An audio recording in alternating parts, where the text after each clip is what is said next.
C'est un tapis iranien. A été réalisé à Tabriz. C'est une ville où, en principe, c'est le berceau de tapis persan. Oui.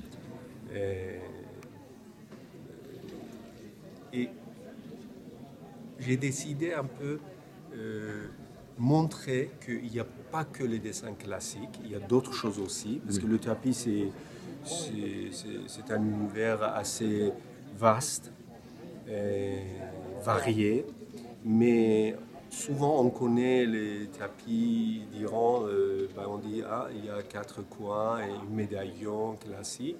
Je voulais montrer qu'il y a d'autres choses aussi.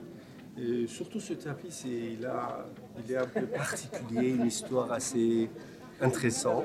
C'est pour ça que j'ai décidé de présenter ici au salon cela.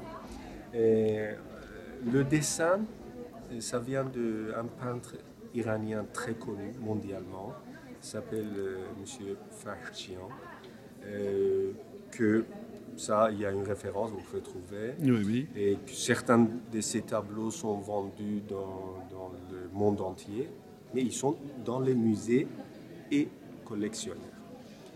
Et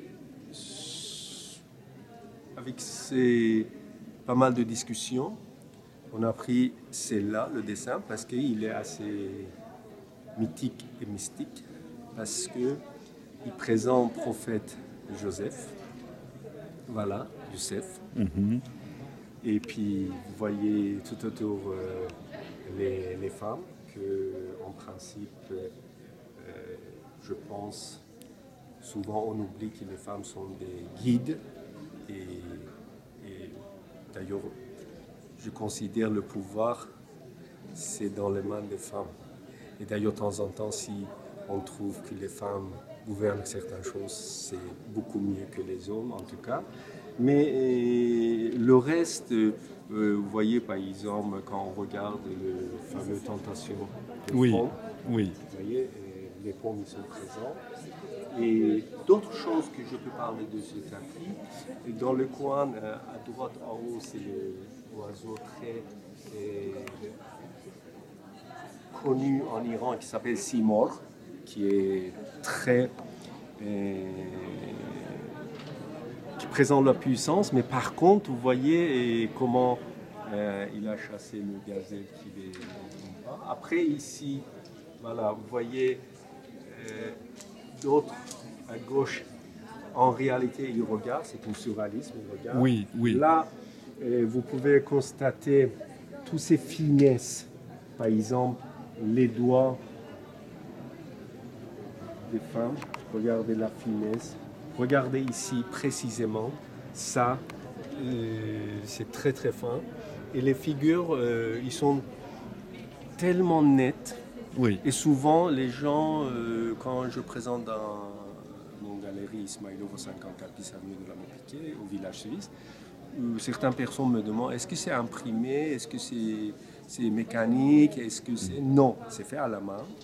C'est un travail qui, à peu près, il faut compter pour cette dimension qui est 2 sur 3, à peu près entre 18 et 36 mois. Ça dépend de...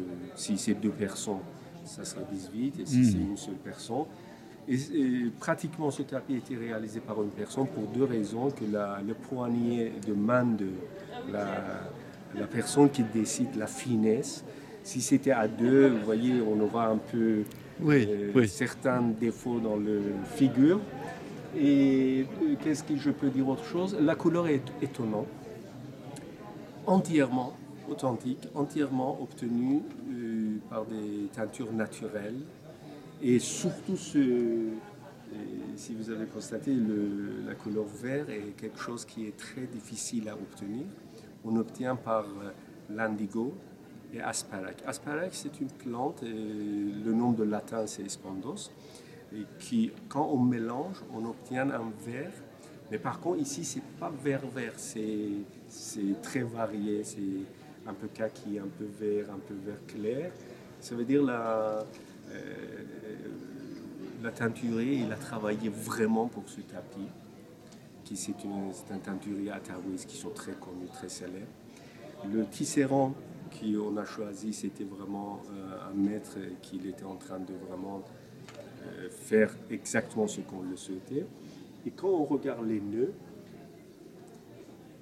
immensement la finesse, les trames grosses et les trames fines qui passent entre les chaînes, chaque rangée qui ont fait un nœud, vous pouvez constater qu'on ne voit pas les trames. Ça veut dire, quand on le tourne, il est beaucoup plus fin qu'un tapis en soie.